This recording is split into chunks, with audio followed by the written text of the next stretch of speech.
Namaste and good afternoon to all. Before we proceed today's webinar, let us start this with an attitude of gratitude to the Lord Almighty. I would like to invite Sister Dr. Rosalie, who teaches at the Department of Elementary Education, Jesus and Mary College, University of Delhi, to say a word of prayer for peace, protection, and blessing of the people of the whole world. Over to Dr. Sister Rosalie.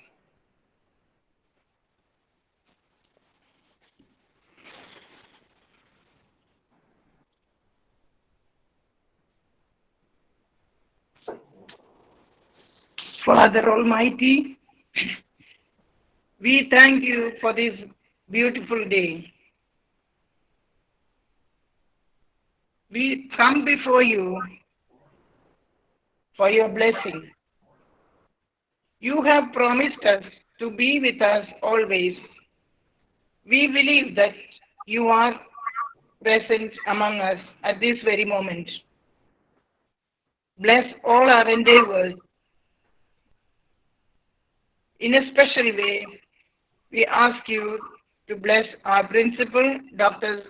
Sandra Joseph. Also send your Holy Spirit on our speaker for today's webinar.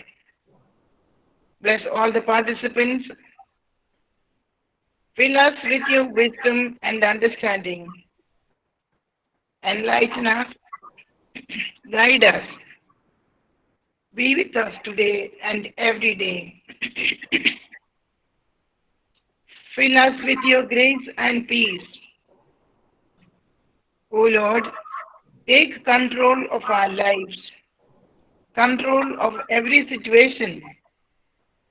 We know that there is no problem so big that you cannot solve them.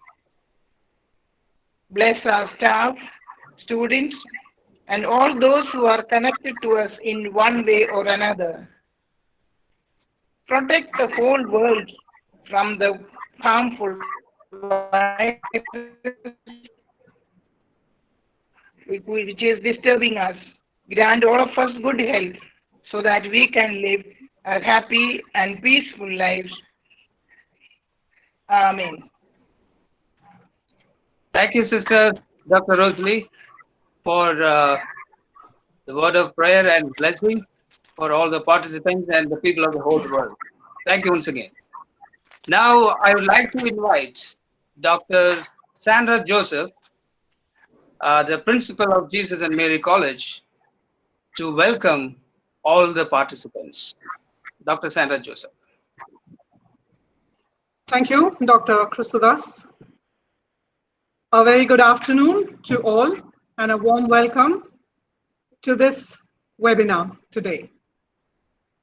The IQAC of Jesus and Mary College is honored this afternoon to host the second international webinar titled Cultural Dialogue in South Asia and Beyond, Narratives, Images, and Community. We are privileged to have with us as our esteemed speaker, Professor Ines Zupanov, Fellow at the Center for Social Sciences and Humanities, New Delhi, Senior Research Fellow at the French National Center for Scientific Research, Paris, and the former Director, Center for South Asian Studies at the School of Advanced Studies in Social Sciences, Paris. Having published extensively on society, culture, and religion in South Asia, we hope that this interactive webinar will spark some valuable insights and further such dialogues both within the JMC community and beyond. When we are at a time in our society where being reflective of our own cultural relationships and its connectedness to the advancement of human development, I'm sure we are all eagerly looking forward and keen to hear the power of such narratives, storylines, and histories, and what this webinar will unfold. Let me also take this opportunity to appreciate the efforts of the JMC webinar team who work diligently to organize our webinars. I'm sure that our students and all participants will benefit immensely. Once again, a very warm welcome and thank you to our speaker. Thank you so much, Dr. Sandra Joseph, for extending a warm welcome to all the participants. Well, before we see the speaker speaking on the topic, I would like to invite Dr. Amita Motwani, convener, webinar committee, and also associate professor, Department of Commerce, Jesus and Mary College, to introduce the speaker, Professor Ines Zupanov. Over to Dr. Amita Motwani.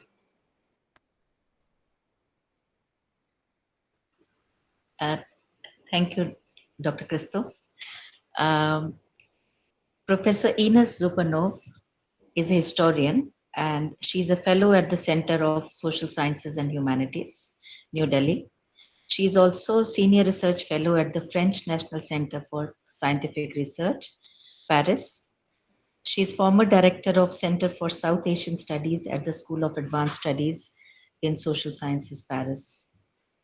Our speaker completed her master's and doctoral degree at the University of California, Berkeley, with a specialization in history of modern South Asia and early modern Europe. She did her postdoctoral studies at the School of Oriental and African Studies, SOAS, London. Professor Zupanov has taught a course on early modern history at the University of California, Berkeley, and also at Jawaharlal Nehru University, New Delhi. She has published extensively on society, culture, and religion in South Asia in general and on Catholic missionary encounters in particular. The title of today's webinar, Cultural Dialogue in South Asia and Beyond, Narratives, Images, and Community, has been taken from the title of one of her books. And there are other books. I have a long list of them, but I'll not go over them. And I will now invite Professor Zupanov to give us her presentation. Thank you, Dr. Amita Motwani. Over to the speaker, Professor Ines Zupanov. The stage is on yours, Professor. Oh, thank you so much. Thank you for inviting me. I hope you hear me. Yes, perfect. Please go ahead. Yeah. Well, I'm in Delhi, so we're not so far. I would like to just to have my PowerPoint started, just the first page also. Is that on for everybody to see? Yes, ma'am, just a second. Okay.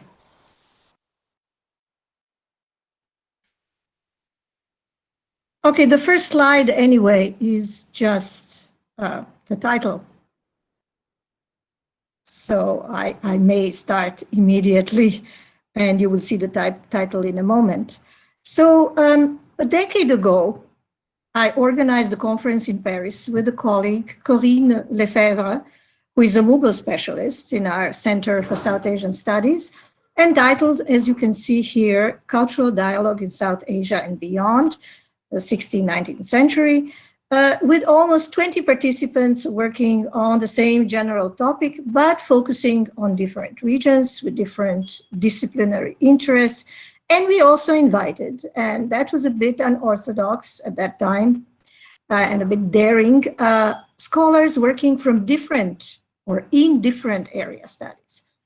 Now, the volume of articles that appeared some 3-4 years later and was published in Journal of Economic and Social History of the Orient had only 13. That was actually the limit of the journal, 13 completely refurbished, rewritten, and properly peer-reviewed articles.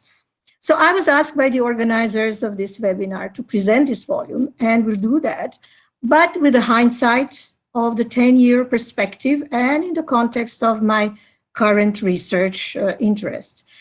Interestingly, this volume didn't get much attention in spite of the quality of individual articles. And in fact, it did not get attention as a volume. And thus the whole point about cultural dialogue got lost. So I'm very happy that you invited me today to somehow save the whole topic again. But individual articles you may even know because some of them are really frequently cited. So next slide, please. This will be a table of contents. So you will see yeah. Can you put the next slide? Yeah, that's great. So I will in particular focus on those articles, this is almost half of the volume, that address the question of Catholic missionary presence in South Asia, because that is my specialty, and the cultural dialogue that this kind of missionary presence entailed, and how it relates to other global missions. And I will revisit my article in the light of my research in this moment. So precisely in the spirit of cultural dialogue among the historians, we wanted, Corinne and I, to open a conversation between historical fields and historiographies that appeared far apart, but were not really. And some appeared also with thin links to South Asia. And we wanted to open this conversation in order to build a comparative framework for addressing perhaps the most important question.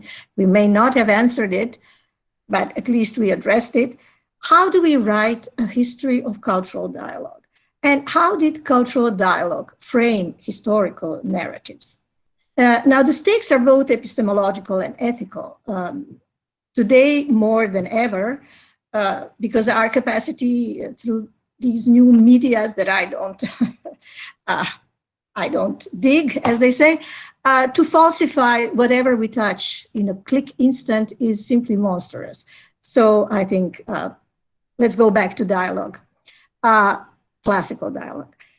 Historians like us, like me, like you, who do research and write in the post-Enlightenment era, more precisely from the 19th century onwards, when historiography won the war against mythology, or let's say we think it did, we all stick to our disciplinary protocols. And in the process, we are forced to flatten all dialogues we encounter in our sources into a prose narrative. And then we whip our own storyline regardless of a very rugged discursive terrain that is the dialogue's natural habitat. So the craft of a bona fide historian is to produce written text, and we all know that the successful texture of any history book is based on a pose, prose and pose, or posture we choose as writers. So as Steven Pinker lucidly pointed out in his book, The Sense of Style, writing is an unnatural act compared to speech. Now, of course, writing has been denounced before as detrimental to memory, from Plato to Derrida, who actually tried to revise the inferior position of writing vis-a-vis speech. Don't worry, I'm not going to go into Derrida here. And so since we address only dialogues that were written down for us, we are in the realm of postures and literary facades that we then have to pull down to understand properly. Classical historical narrative, still appreciated and practiced by most of us, by me also, follows certain rules of meaningful chronology and spatial or geographical coherence and unity, and it continues to struggle with dialogical situations brought by the flow of our lived experience that became jetsam and flotsam that we face in the archives. Now, in fact, our historical archives are mostly dialogical fictions, as my favorite historian said, Hayden White said, fictions of factual representations, that is quotation, that we constantly query or test in order to reclaim diversity of voices and alternative, subdued, and lost propositions. So finally, a dialogue by its very nature comes before prose, which is a hegemonic genre that conquered the world at one point and is still guarding the entrance door. We're not going to get out of it. Now, this is why Corinne and I, we thought that addressing the question of dialogue as a conveyor of historical meaning that escapes historians was crucially important in a democratic world that we then inhabited. That was 10 years ago. And this democratic world, unfortunately, is melting away in America and in Asia, just as we speak, not going there. And dialogue was important also 10 years ago and even today in the framework of the then new historical perspective that we all embraced and are still embracing, that is global history. And global history is doing not much more than hunting dialogues in its historical sources. Now, most of us embrace global history in all its different definitions and quarrels and uncertain qualifications as a necessary corrective to national histories and narratives that are, and I repeat it, national histories are lethal, especially those embedded imperial histories, which are actually national and are extremely lethal. They're extremely lethal to our shared political ecosystem. Now, this volume is about dialogue and diversity, but on top of all, it is about empires, about two empires in particular, Mughal and Portuguese, and how each of them created, practiced, profited, and if necessary, suppressed dialogue when it went out of hand, and it usually did. So the volume is divided into three parts, and I will focus in more detail on the second part. Can I have a new slide, please? But let me say a couple of words on the first part, called Dialogue and, Dialogue and Intra-Asian Connections, in which the Mughal Empire is staged as one of the quintessentially dialogical political and literary regimes. And the four authors, all of them confirmed scholars in the field, you can read on the PowerPoint, the titles of their contributions, approach literary and political dialogue as a particular kind of resource on which Mughal Empire thrived and derived its symbolic and territorial unity and coherence. Now, each author, in fact, worked on one chosen and less studied text in order to show how it links, supports, but also challenges the master narrative of Mughal providential historical role. Ali Anushahr read Jafar ben Qazvini, a sole author of the third part of the Tariq-i-Alfi, in translation, Millennial History, supervised by the Mughal Emperor Akbar. And in his book, Jafar Bek drew on an unprecedented store of Persian and Turkish sources and treated the Ottomans, Mughals, and Safavids as essentially equal political and cultural units following identical historical trajectories. Now, he also developed one of the earliest Mughal expressions of Hindustan, encompassing all of South Asia. Alison Bush and Cynthia Talbot both address the historical dialogue, textual dialogue, between Persian and Hindi traditions in the realm of royal biography and historiography.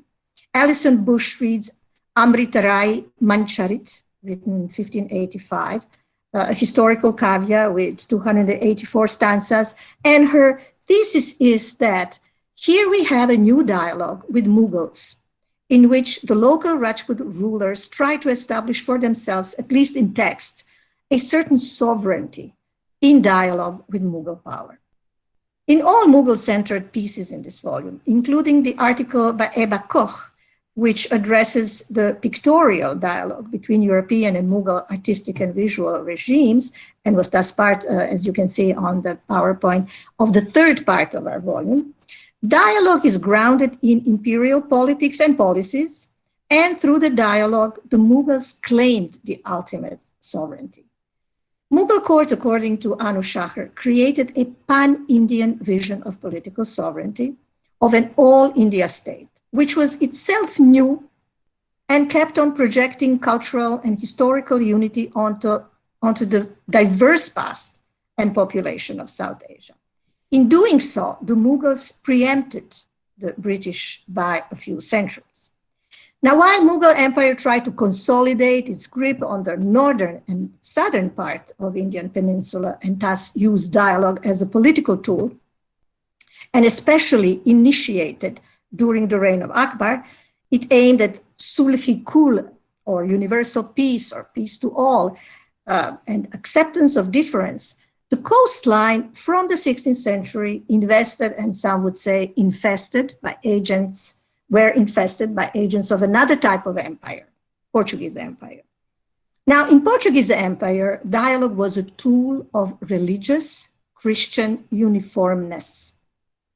A dialogue was considered as a persuasion machine.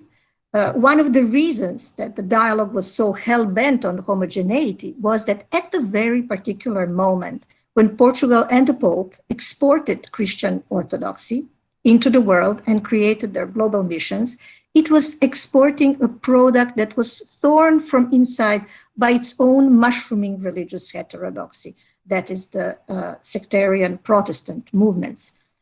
Next slide, please. Now, most of the articles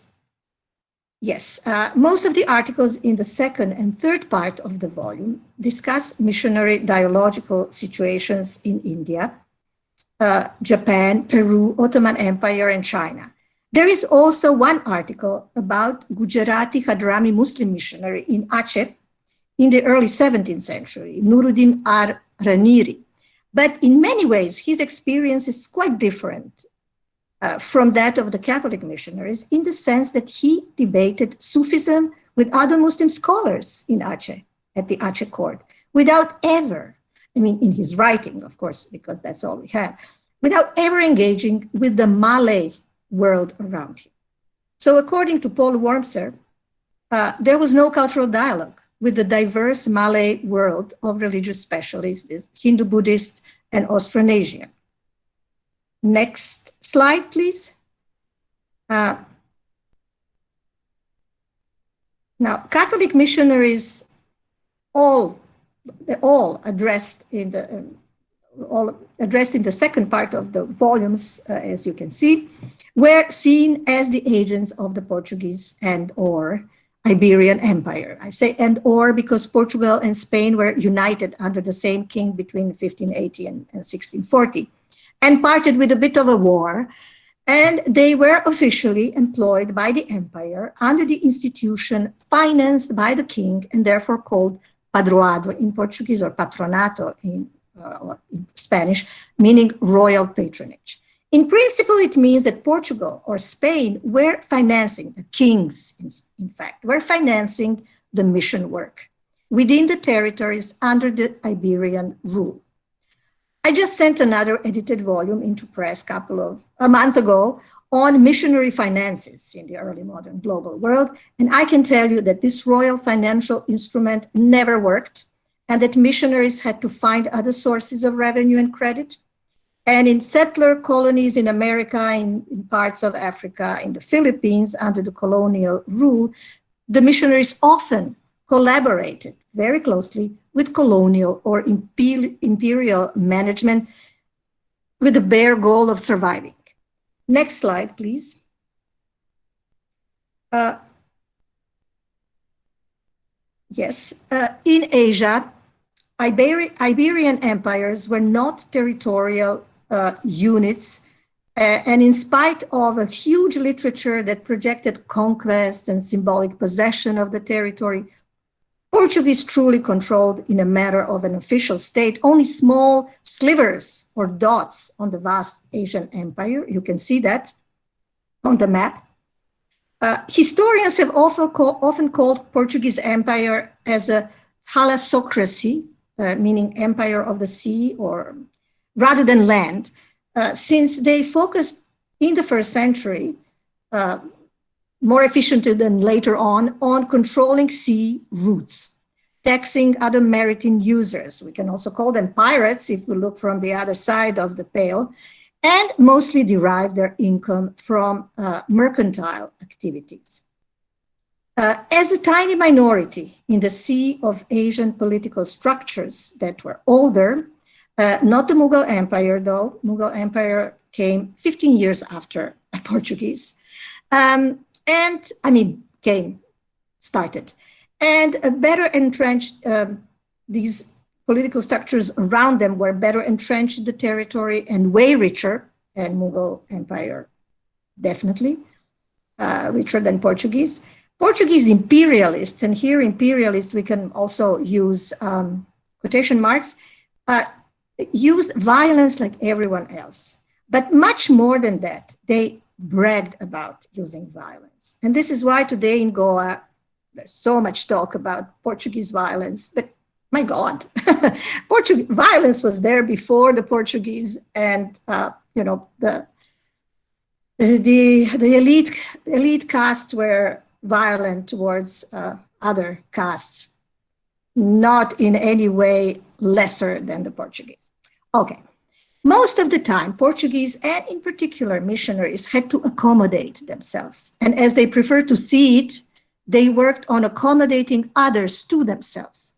So the dialogue was considered a conversion tool, a persuasion machine that, with a little help from time to time of the divine providence, performance of miracles, could and would sweep across the sea of infidelity and turn all the pagans and Muslim souls into Christians. That was really what was the point.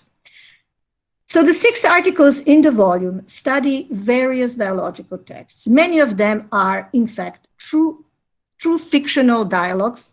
Bear with me, this oxymoron will become clearer, written by the Jesuit missionaries for the use of their converts or for showing off their missionary efforts and successes among their fellow Christians in Europe as a propaganda of their own enterprise in Europe. Next slide, please.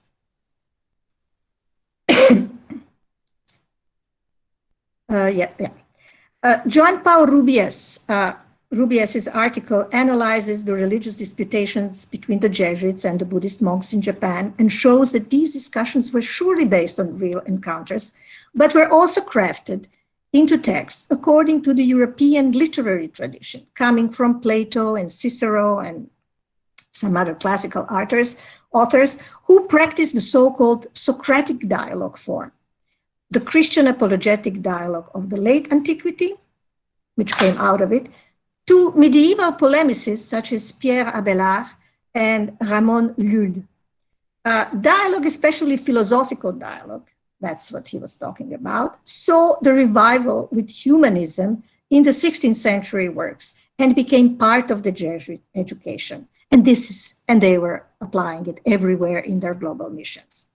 So Rubies points out that these written Jesuit dialogues, claiming to represent real or lived conversation with their religious rivals, were also rhetorically flexible, but they were not open to negotiation of the initial or disputed premises. They were written down only to persuade, dispute, and reveal Christianity as superior religion.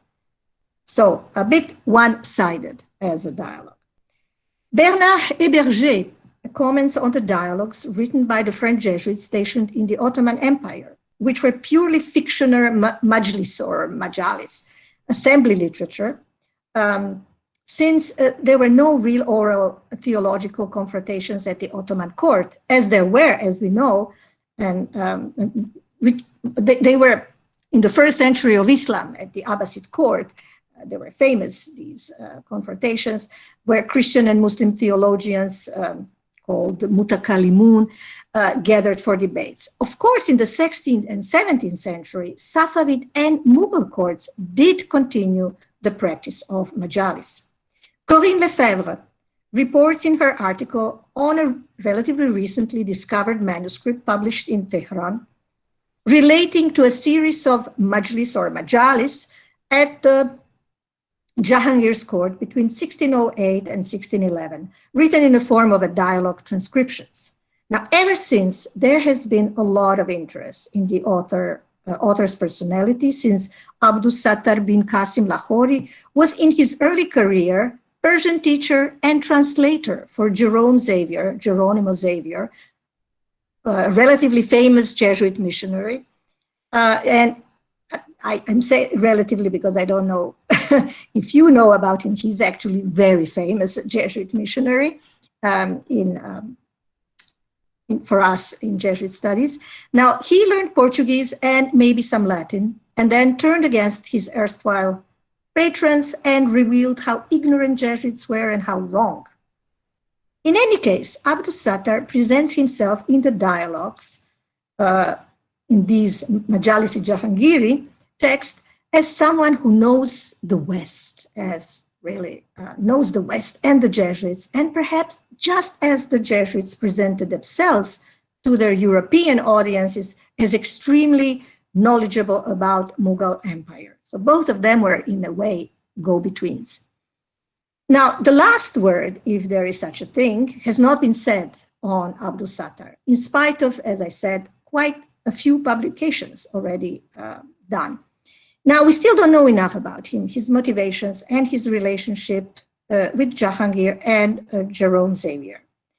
Sri Ben Dor Dorite pushes the problem of cultural dialogue further and questions the relationship between those who were in the conversation he studied, by showing that it is not clear whether there was a conversation or simply each one picked from another what they needed for their own purpose.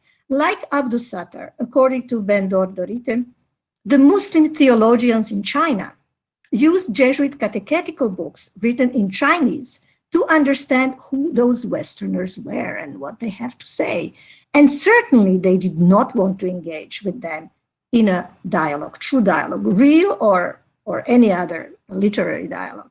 In fact, Jesuits were often complained in all their missions all over the world that the local savants used them, just as Abul Fazl and Akbar and Jahangir and Mughal painters used them. And they also used the materials, paintings and texts and books they brought with them and used them to build their own imperial propaganda. I also studied a kind of a fictional dialogue, but the one that really became an important building block in constructing converts' Christian identity and was not considered fictional at all, if I call it fictional. So it's an ethic view. It's not an emic view. Fictional by the users, but more like this was a prescriptive book of laws. Next slide, please. So the document I studied in my article is Confessionario, or a confession manual in Tamil. And I focused on the historical context in which it was produced and printed locally, and how and why it became one of the pillars on which a staunch Catholic community of Parava Christians in South India has been built. Here it is important to mention one thing, and it goes for other missionary situations in which the missionaries employed dialogue strategically, because here we have a dialogue employed strategically. Not just in writing, but in acting, in the missions. Dialogue was a way of acquiring knowledge of the people one wanted to convert. What later will be called knowledge of customs and manners, and then ethnography, and today we call it anthropology, in addition to collecting documents, so antiquarianism, about their history and sciences, in particular botany.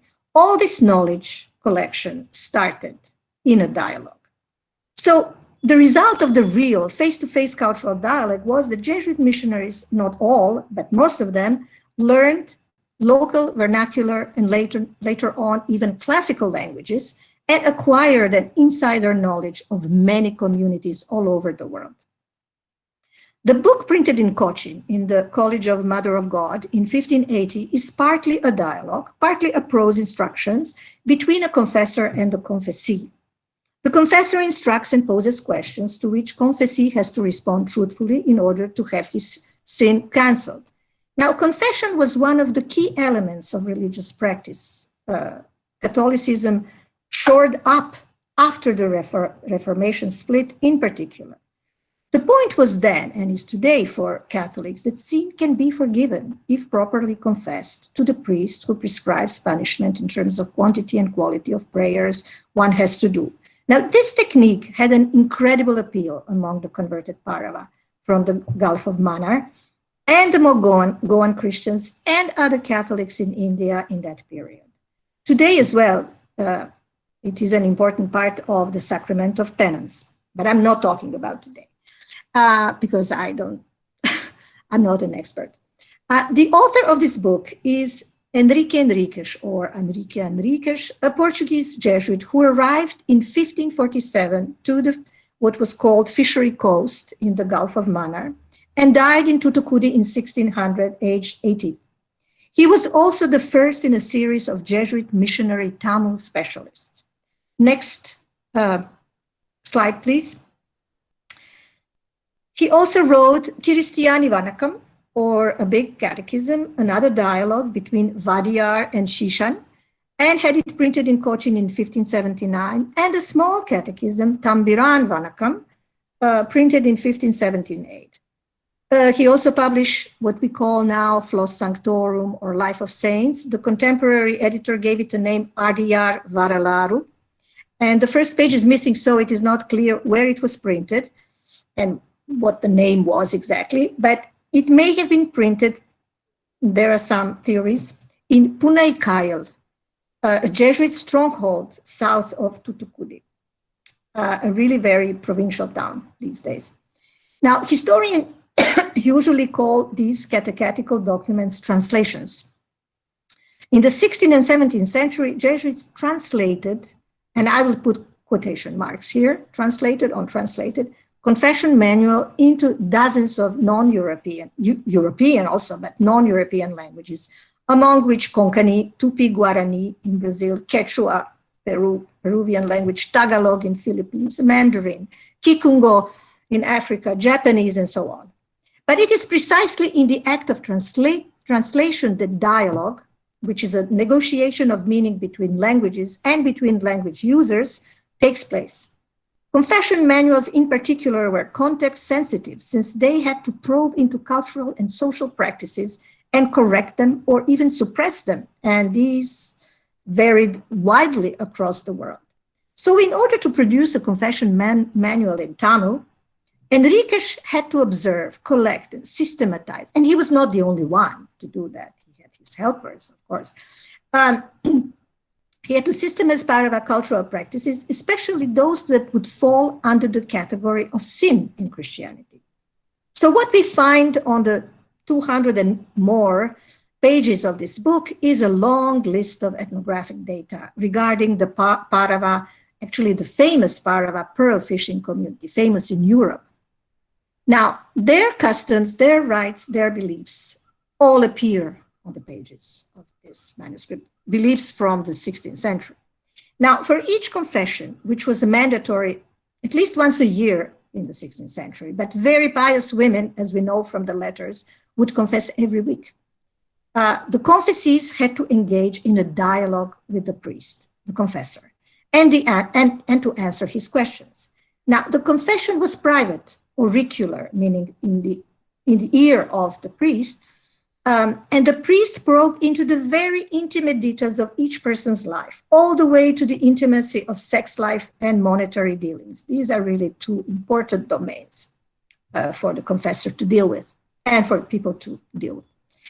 Moreover, the confessor commands the sinner to, and that is said, remember well your sins.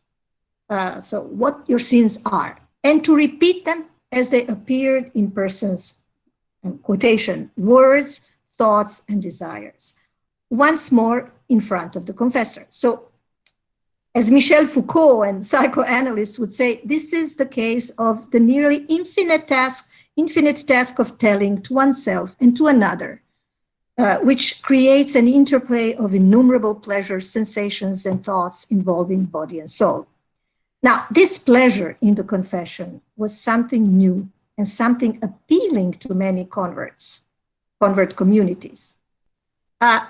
Next, please, slide. So these are some of the general items on the list of sins. The list of sins is enormous. Celebrating demons and goddesses, Bhagavatikal, selling palm leaf books which contain the religion of those who have not entered Christian religion, believing in using magic, Vittai, black magic, Sasta, consulting astrologer, Kanyan, and wizard, Vittai Karar, using love potions, Marandu, finding thefts by magic, believing in bird omens and gecko omens and Pachidosham, using magical plates, yantras, observing auspicious time, Mugirtam, and using various roots, Vettaru, Kuttaru roots, I don't know what they are, but, and keeping iron objects and bracelets in order to ward off demons, doing magical prayers against the sharks. The confession manual made for the Pauravas could not be used in any other Tamil communities. Except for general rules, it was customized for the Pauravas. For example, all the frauds made during the pearl fishing season, from cheating the divers of the boats of their revenue, to using a diving stone that was too heavy or too light, to perform sacrifices to ward off sharks. Now, the confession manual became a kind of a caste constitution or code of behavior, and it regulated both individual conscience and communal morality. The dialogical form of confessionario captures Paurava voices, or rather, it captures their intentions and their acts. In fact, confessionario consists of two dialogical levels. The first is a kind of prefabricated, that's what I call fictional, but at the same time, it's a normative framework for the actual dialogue between the priest and the sinner. So the confessionario, this is why it is a manual, as I said, is teaching the sinner how to prepare him or herself for the confession. First, by self-inspection. Second, by learning the right words to express oneself during the confession. Third, by learning what is or is not to be said during the confession, and by using a particular body language. So the second level is obviously performance, solicited by this first level. So what confessionario was offering, for example, is a language of self-knowledge through emotional vocabulary. Can I have another slide, please? In order to give voice to the interior self. In the process, of course, the self acquired a new composite and Christian voice, or at least with Christian veneer. So you have here, I'm not going to read it, but so you can see how many words for emotional states can be, were used. Confessionario is building this vocabulary that you can see here from the Tamil register, and even added Portuguese untranslatable words such as aterisam, coterisam, attrition, contrition. And I have no time to go into semantic fields of these Tamil words, but they lead us straight into a Tamil cultural idiom that was there before the Jesuits and that remained there with some adjustments to accommodate Christianity. In the 4th chapter, for example, the priest teaches the sinner how to approach the priest. It is the confessor who gives instruction of how to think, how to feel, how to act, and what to say. In that respect, the sinner is responding in set sentences that has to be learned by heart in order to reproduce them at the real moment of his own individual confession. So we can say that confessionario is a kind of theatrical libretto. Okay, it is obvious from the confessionario that the confessor compelled the sinners to reflect on these sins each time they went to confession. So, in fact, instead of expurgating the thoughts, desires, and actions from sin, it is possible the Jesuits actually made them more present and more real, these sins. Moreover, these sins had to be confessed in order to be pardoned. So there was no need not to repeat them again when necessary. From the correspondence, we know that Paurava confessed frequently, and that some women in particular wanted to confess every day and follow the priest along the coast as they went on visitations. So the need to confess was so big that the Jesuits wrote desperate letters asking for more priests. And the Jesuits knew that controlling consciousness is controlling territory, as Adriano Prosperi, an expert on Italian popular Christian culture very nicely put it.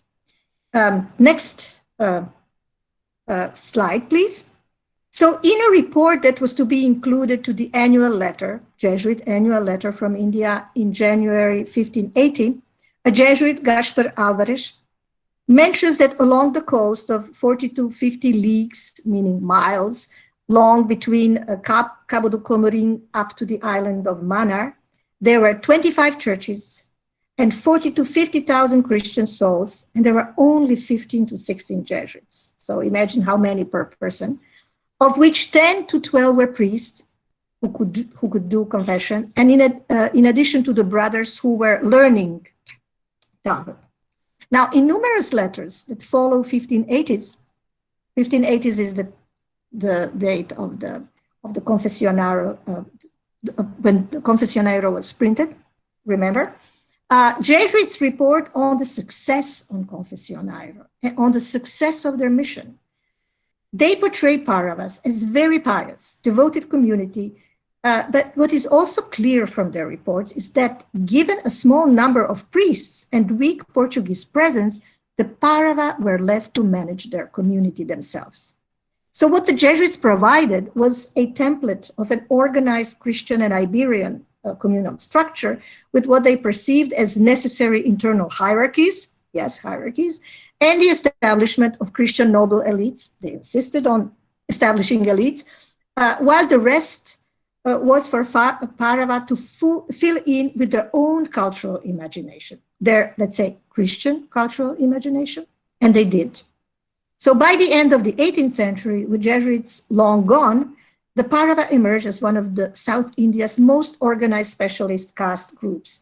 That is Susan Bailey, who passed this judgment, quite rightly.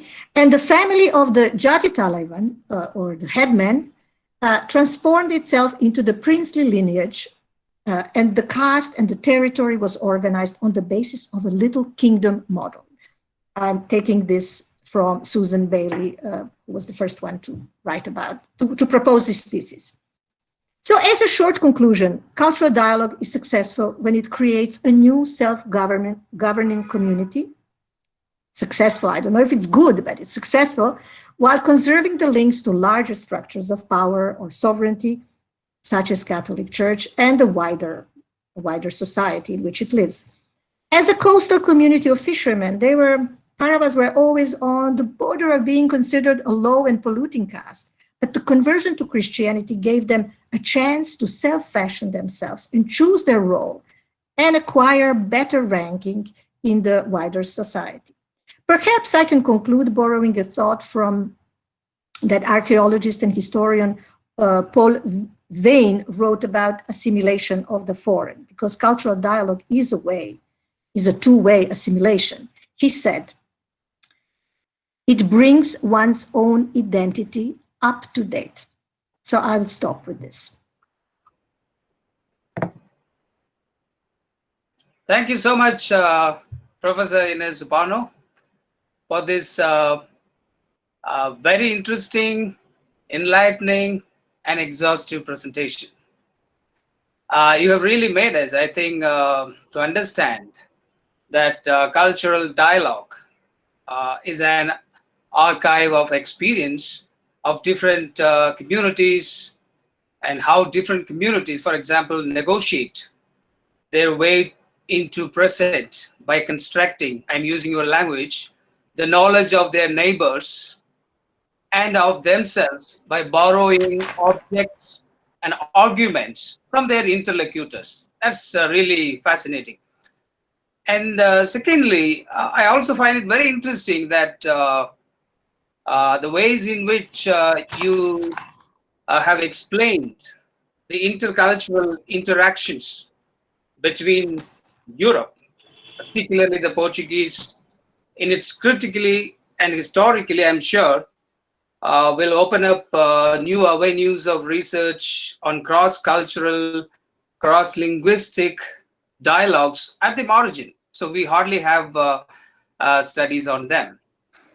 And thirdly, your talk is also, I think, is important for those who are interested particularly in challenging or encountering research in the history of South Asia, particularly in India, with that on other areas, particularly in order to identify comparable, locally significant, for example, or yet to invisible histories against the looming global context of trade, communication, networks, imperial claims, and developing political formations. I'm just borrowing from the article that I read from you.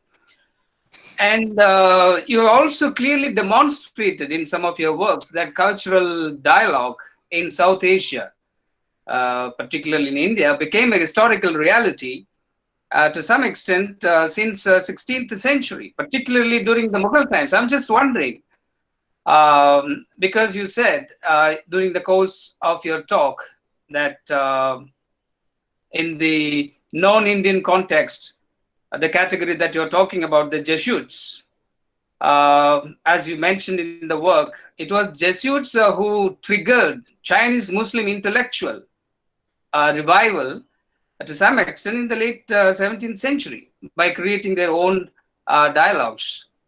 I have two questions. Maybe you can reflect on these questions.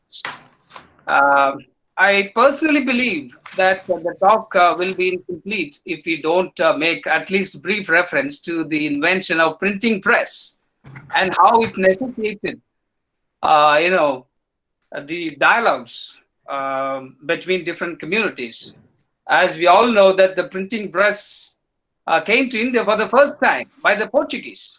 And subsequently, they tried to create so many dialogues, debates, and the Danish, French, and others also later followed. And my question is, how did the printing press facilitate in creating intercultural interactions other than religious sphere that you are talking about? Because mostly the interactions were centered around religion or conversion and so on and so forth.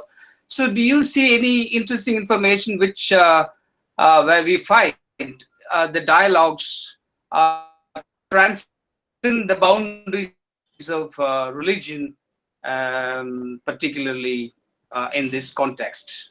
Maybe if you see religion also, you can just try to give some interesting account on this. I had the webinar stopped at one point, so I may have but I understand. I understand your question, and the question of printing press. Yeah. I must say, this is the research that still has to be done.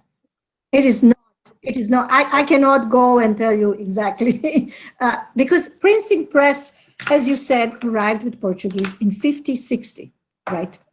And as we know that on the same boat that brought the printing press, here something is also getting wrong in this, okay, on the webinar. Okay, so on the same boat that brought the printing press, the first inquisitor and the Inquisition came to Goa as well. So you see that there is a connection between the printing press and the Inquisition. So, let's not exaggerate the good things that printing press may have brought at that particular moment to the people of Goa, and especially to the people who were crypto Jews or converts who were considered as apostates and all this stuff. Inquisition only targeted people who were already Christians, but were Christianized earlier, not completely. That was the doubts that the Inquisition was trying to clear by inquiring about them. So, and then we know that Goan Inquisition was the deadliest of all inquisitions in the early modern period. So, just to mention that. But indeed, printing press was incredibly important, and it mushroomed from Goa. It went down to Kerala, and to the Parava coast. In fact, I remember reading in the Jesuit letters saying, please send us the press, send us the press. And then finally the press arrived, and then it worked for a couple of years. And then something went wrong and nobody could fix it. It was, this kind of machinery was difficult to manage. You had to have somebody who knew how to use it. So there is a discontinuous history of printing press. The press suddenly appeared in Pune, Kaya, in Cochin, in Kollam, and then it disappeared. And then it appeared in some other places in Kerala, in Ambalakattu, for example. So there is nothing like printing press that started in one place and then went very successfully everywhere. No, it was brought with the missionaries to these different places. And some works were printed and a lot of works were never printed. Now, what I can say, which I think is very interesting, is that if you were printing a book of whatever you were working on in Goa, you had to go through censors who would decide whether this is orthodox or not orthodox or good for Portuguese Empire, politically or in terms of Catholic Orthodoxy, you had to have permission. Now, with these books printed in Tamil, nobody could check them. It was Jesuits could do just whatever they wanted. So in the 17th century, when we think about Roberto Nobili in Madurai Mission, some of his works were printed in Abalakattu. And it's a completely different Tamil from the 16th century. And of course, his other Jesuits who knew Tamil were asking, how come you translate sacraments or certain, important terms, concepts in a completely different way? And he had to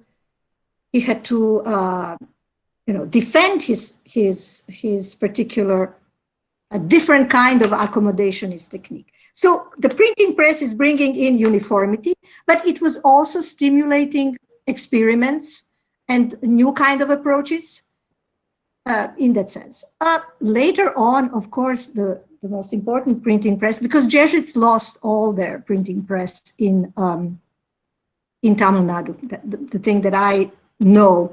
But it was the Tranquebar Protestants, Lutherans, who actually had a fantastic printing press, and they printed even Catholic works. Besky's treatises were printed there. So I don't know if I answered your question. Yes, thank you. It was not yet as important as it will become, the printing press will become later, especially with the British, and then with the French who had a printing press. But those sporadic things were happening, and the press was moving from one place to another. I wish we knew more, because we don't know. There is only one manuscript of Confessionario. So we don't know how many examples it was published, how many examples they published, who read it, where did it go, except that we know that this only manuscript is in England. Okay, it's good. I think you have answered my question. Okay. It's really very interesting response from your side. And we have questions from participants now. Maybe you can Sure. listen to those questions and try to answer them. I have Dr. Rennie Thomas from Department of Sociology, Jesus and Mary College. He has a question. Rennie, would you like to ask the question? Dr. Rennie Thomas? Or maybe I can read it out on his behalf. Right. The question is, I was wondering if you can talk about the dialogue between Jesuit scientists and local knowledge practitioners. I know it's a different theme altogether, but will be interesting as you're talking about dialogue also in terms of knowledge production. Yes, Ines, question is for you. the sound is getting mangled. So college practitioners. Is it fine? The Jesuits who are college teachers or? Yeah. No, medical practitioners. The question is medical. Jesuit scientists and local knowledge practitioners. And local knowledge practitioners. Knowledge practitioners. Knowledge practitioners. Okay, yeah. But you know, you're asking me, I am a specialist up to the 18th century. And after that, so whatever you think science is, 16th, 17th, 18th century, science meant something else. Yes, there are botanists. There were. Yeah. He's talking particularly in the context of Jesuit scientists, I think. So that's what the question is. Yeah, Jesuit scientists. Yes. Yeah, Jesuit scientists. But yes. You know, science it depends. First of all, do we have, it would be good to have more documents. You know, 16th, 17th century, we have very few documents about right. Jesuit scientific research. Although it was done, actually more than Portuguese, we know about French who were Jesuits in Pondicherry, and some of them were excellent astronomers. Others were mathematicians. There were people who worked on medicine, Indian medicine. Some of them were stationed actually in Chandernagore, and there is one of them who wrote a letter describing various Indian medical practices. Of course, Curdu, a very famous belated missionary who actually died around the time when Jesuit order was suppressed, 1773. He wrote all kinds of treatises, not only on astronomy, but also on, for example, on, useful plants. He made a whole kind of botanical. There are no pictures, but described all those useful plants. He also talked about techniques of dyeing red color, how to, you know, for producing those very famous textiles called Indienne. So he was looking into how to find, because Europe didn't know how to do steadfast colors, and he found actually he was looking for the Indian way of Indian formula of how to dye. He found, actually presented his findings in letters to the Académie des Sciences in Paris, but nobody really listened to them. You know, Jesuit scientists were not very often listened to. Their people were just using them, as they usually complained, taking their calculations, astronomical calculations, taking their empirical research, and then not even acknowledging them. Then, of course, you have Besky, who was a great writer, and in a way, I mean, okay, it's not scientist in the sense, but apparently he wrote also a medical treatise. I have not read it, but apparently here too. So I don't know if I can say more about it at this particular moment, because I am doing research with my friend Dhruv Raina, who is from JNU, who is actually working on Jesuit scientists, and we plan to, okay, should I say that? I mean, I don't know if it's too early to talk about it, but we are planning to do a kind of a volume with, not a manual, but a volume with some translated texts by the Jesuit, from Jesuit texts on particular scientific topics. And in this case, we would also use science as grammar.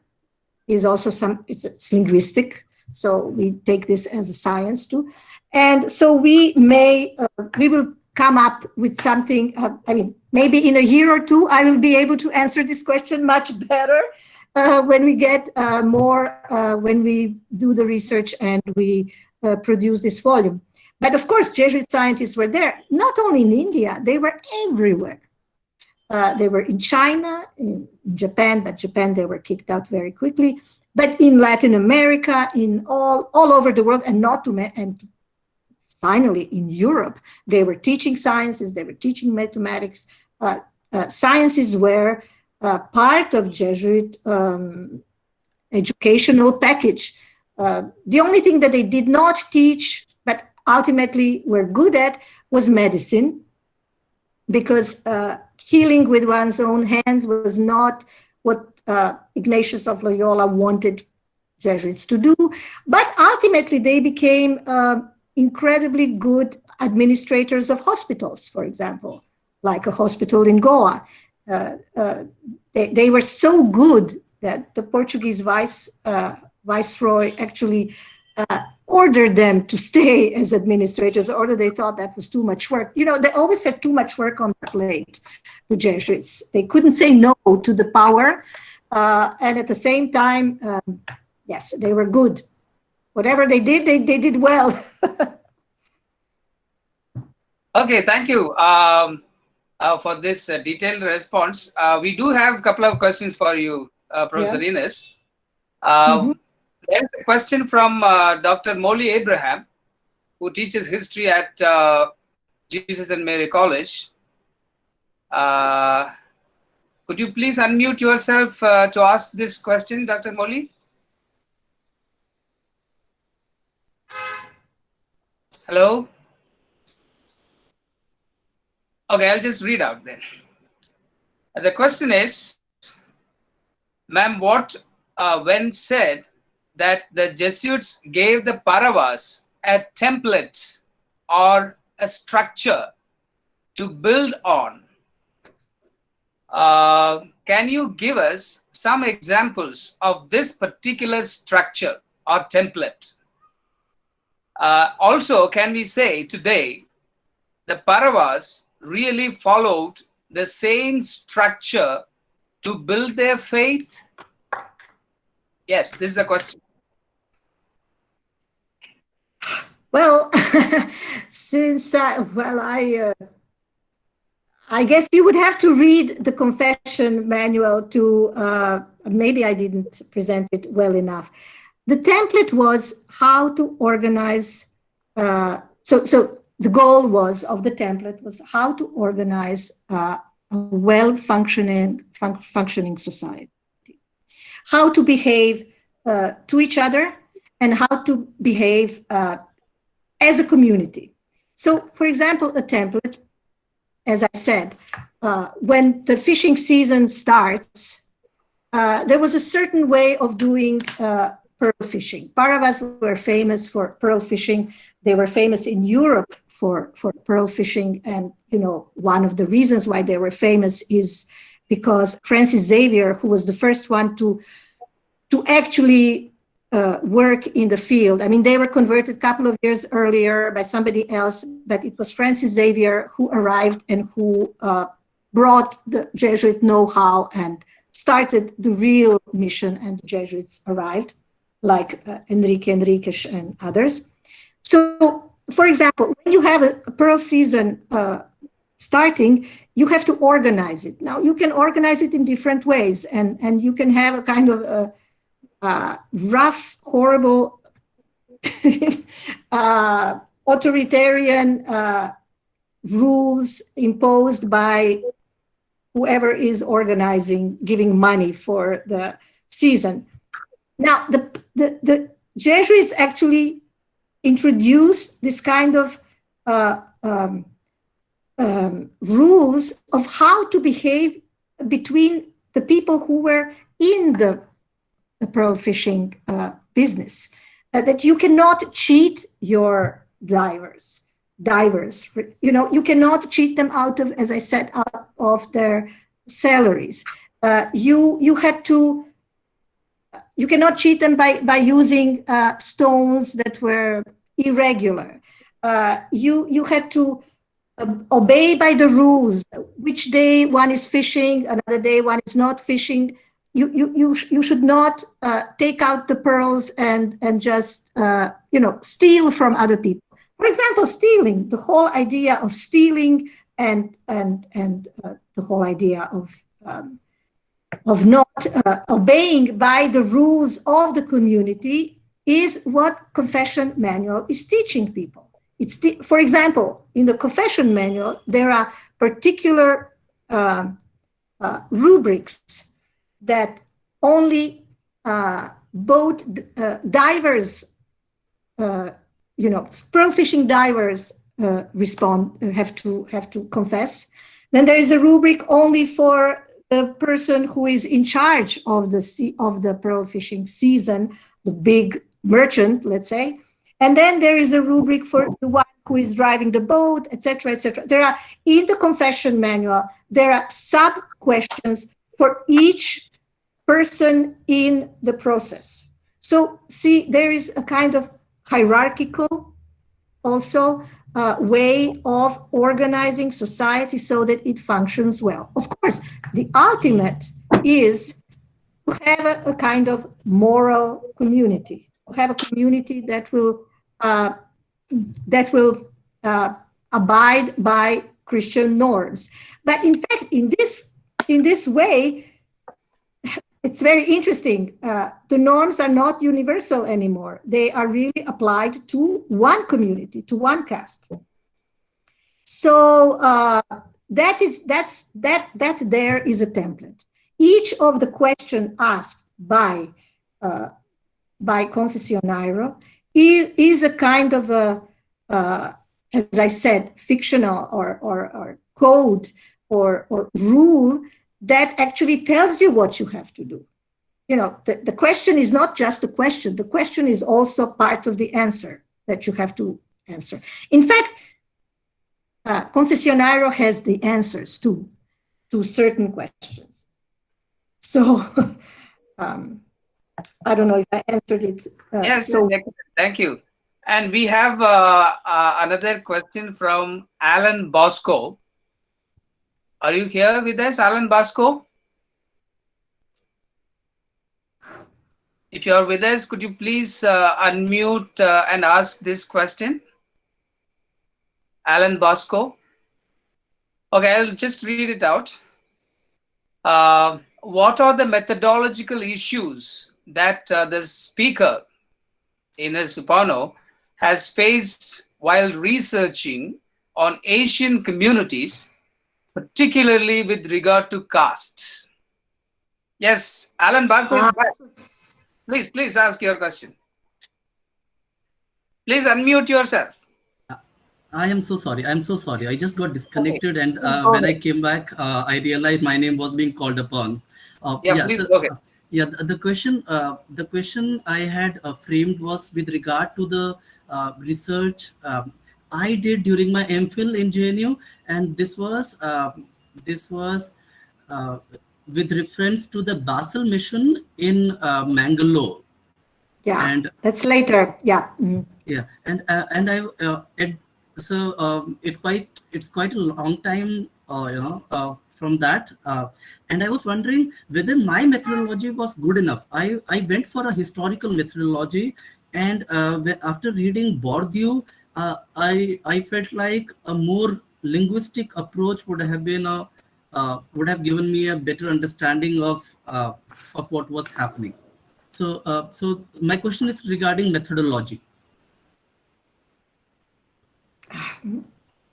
Okay, but I have another question that you asked before. I was just reading it. It was about caste. Is that also your question, or now it is. It is. Yeah. Okay. Okay. So there is no doubt that from the beginning, Jesuits had this penchant for high castes. They saw them as better organized, more intelligent, having an inkling of truth and all this stuff. And they also had this idea, which is very European idea of the time, which is that actually, Ignatius of Loyola had exactly the same idea. It is enshrined in the constitutions of the Jesuits that you first target kings. You first target those all the way up of the social hierarchy, and then they will, if you convert them, everything else will fall into place, and all the conversion will be done from the top, from the top down. So, in that respect, I think the Jesuits very quickly realized that that was not possible. In many places, it was not possible. Padova is a particular case. In fact, they created Padova elite, as I said, in a way. But in all other places, in Madurai mission, in Carnatic mission, in Bengal, I'm not even talking about the Mughal court. In India, in Goa, it's another story. It was not possible. They had to also, well, according to some Jesuits of the time, they had to show mercy, and they had to show that they love poor people, just as Jesus did love poor people, right? I mean, biblical language we are speaking about loving the poor. And so they did. But then you know what happened in Madurai mission. They had to propose two different types of priests to the people, to their Christians. Pandaram Swami for the lower caste, and Brahmin sannyasi for only the upper caste. Of course, very quickly, in fact, the Brahmins, that didn't work. This apostolate among the Brahmins was petered out. But the caste was a problem for the Jesuits. Because, first of all, they discovered it. They didn't know in the beginning that there was that there is a little bit more to caste than it is in a European setting, where of course there are all poor and rich. But you know, even if you are a Jesuit and you're a very smart guy and you end up in the Jesuit order, it doesn't matter if you're a son of a merchant or a sweeper or anybody. But in Indian setting, the Jesuits learned the hard way that caste remains even when you convert. So that was the problem that they faced and that they resolved or didn't resolve.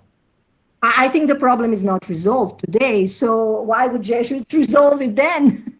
Yeah. But they did try in many different ways to resolve the question of caste. Okay, thank you. Thank you so much. We have another person who has a question, Meera Muralidharan. Meera Muralidharan, are you with us? Okay, I'll just quickly read out. The question is, these cultural and religious dialogues occurred in the context of power, I assume. There was a political hierarchy in which these dialogues were initiated.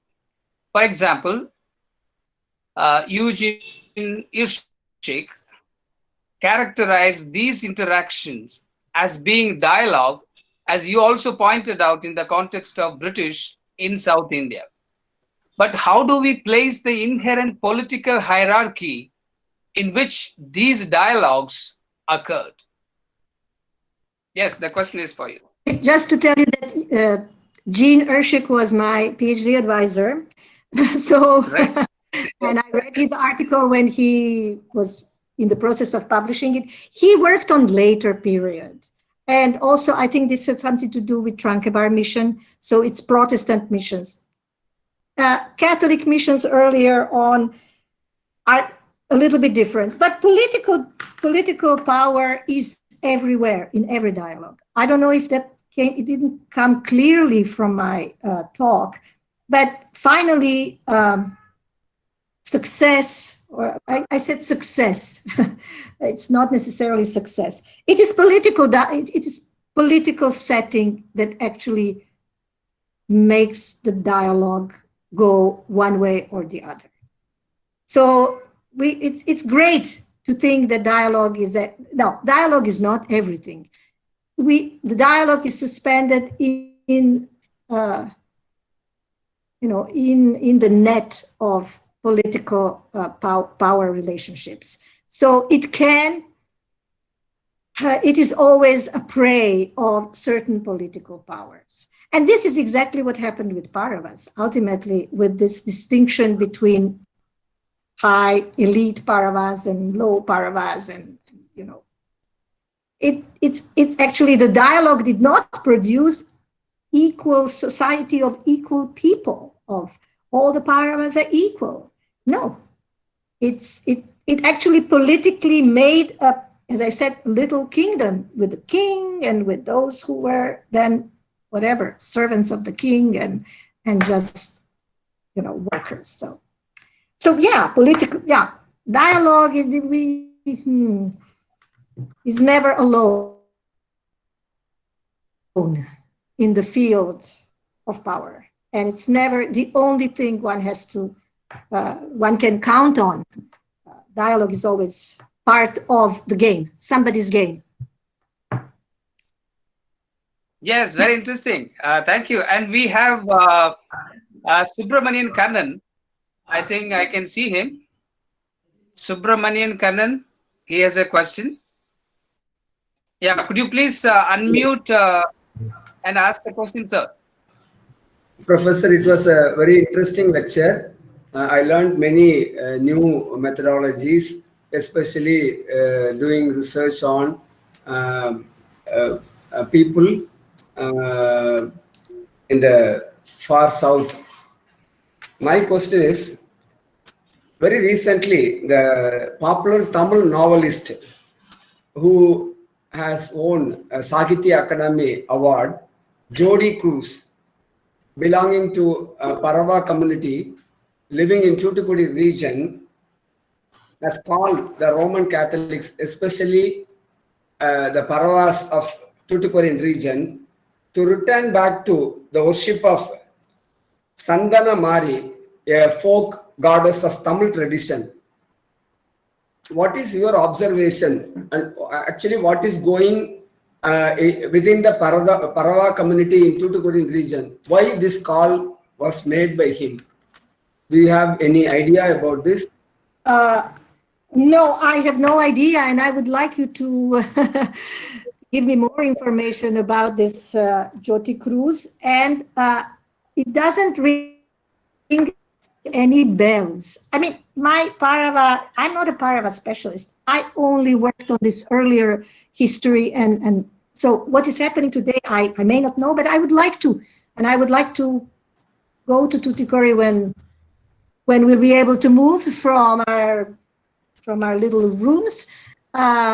So I really cannot answer the question, but it's great if you can send me a link or give me more information. I would really like to know more. Or if you have any, if you have any comments right now, you can. Oh, thank you so much, Professor. And we have a participant, I think, international participant, Alexandre Cabus Moret Silva. If you're here with us, maybe you can unmute yourself and ask the question. Alexandre Silva. Hello? Okay, the question is, by reading your works, we can see a huge difference in two conceptions about what a culture's resistance is. With that in mind, I want to ask if have the European religious culture mixed with the Hindu practice in some way, and have any Hindu rituals performed in conjunction with Catholic practices, like a Hindu, Catholic, Brahminic person. Hope you're able to follow the question. Yeah, I'm able to follow. But this was one of the questions you sent me in advance. It was Yes, already given, so I had yeah. a little bit more chance to think about it. Okay, so now we'll do a little bit of self-promotion. There is a book, unfortunately I don't have it with me, I left it in Paris, called The Malabar, The Rights Quarrel in the Early Modern World, written by written by me, edited by me, by myself and a colleague. And it was also a conference that we organized relatively recently. And I think you could get the answer there, because Malabar rights controversy, which is something very similar to the Chinese rights controversy, is precisely this particular problem of what can be accepted into Christianity from the environment, religious environment in which it is plunged in, what can be accepted and what cannot be accepted. And a lot of things were accepted. And the Jesuits produced a theory of how and what, and in what case, certain categories of social practices, cultural practices, can easily become, they would say, Sure. they would say Christianized, or simply they were not in any contradiction with whatever Christianity is. So, for example, the Malabar rights quarrel is about certain signs and practices. One of the signs was, for example, tilakam. Can we, if we are Catholic or Christian, can we use tilakam? There is a treatise written. Did you get my point about religious versus social or cultural practices?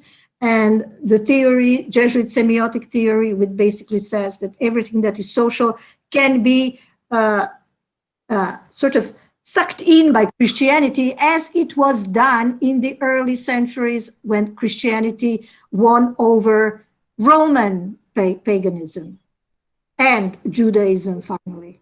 When Christianity actually transformed certain objects, practices, and signs and words and accepted them into Christian practices. For example, the whole idea of altar is a Jewish, it's a Jewish practice, and it was accepted with the sacrificial stone, sacrificial altar of the Jews. So why not? Then, there is a question of whether one should, for example, take a bath, only the local name is coming to my mind, lavatorio, the ablutions, can they also be considered as pagan practices? Because during the ablutions, one does Sanskrit mantras. But then the Jesuit idea was that if you replace Sanskrit mantra with a prayer to Christian God, that why should the mere fact of pouring water over one's head be considered superstitious?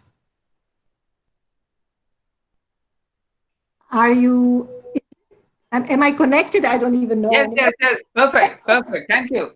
I think possibly this is our last question to you. I am so sorry for the inconvenience caused, because we have still a lot more questions to ask, and we will promise you that you will get the email ID of today's speaker. Maybe you'll be able to continue the dialogue, which is, we all know, unending. And we have our last question asked by Dr. Sam Nesmani. Hello, Dr. Sam Nesmani, are you with us?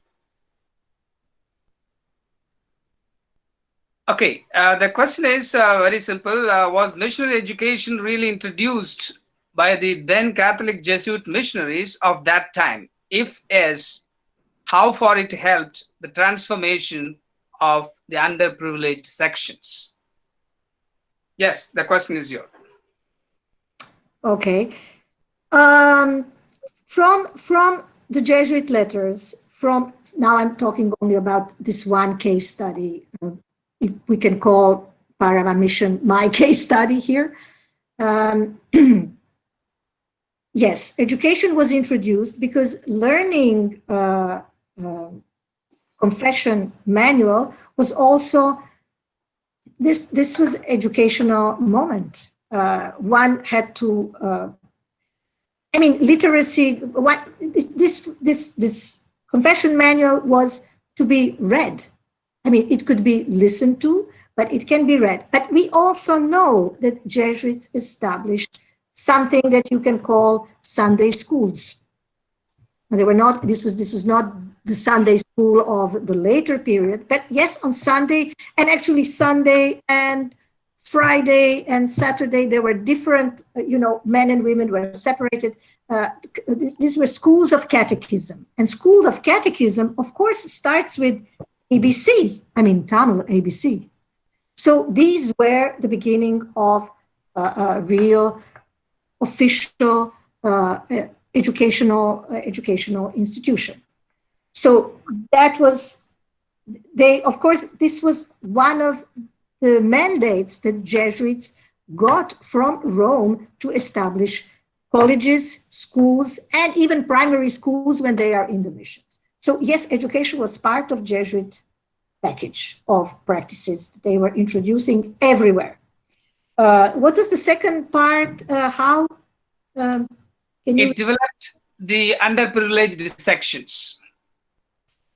Yeah, well, I cannot completely answer the question because I cannot. As I said, again, if certain castes didn't want to sit in the same classroom with another caste, then the Jesuits were pragmatic and just had another class, separate classes for separate groups. In Tamil Nadu, we know that low castes were not allowed to be in the same church with the high caste converts.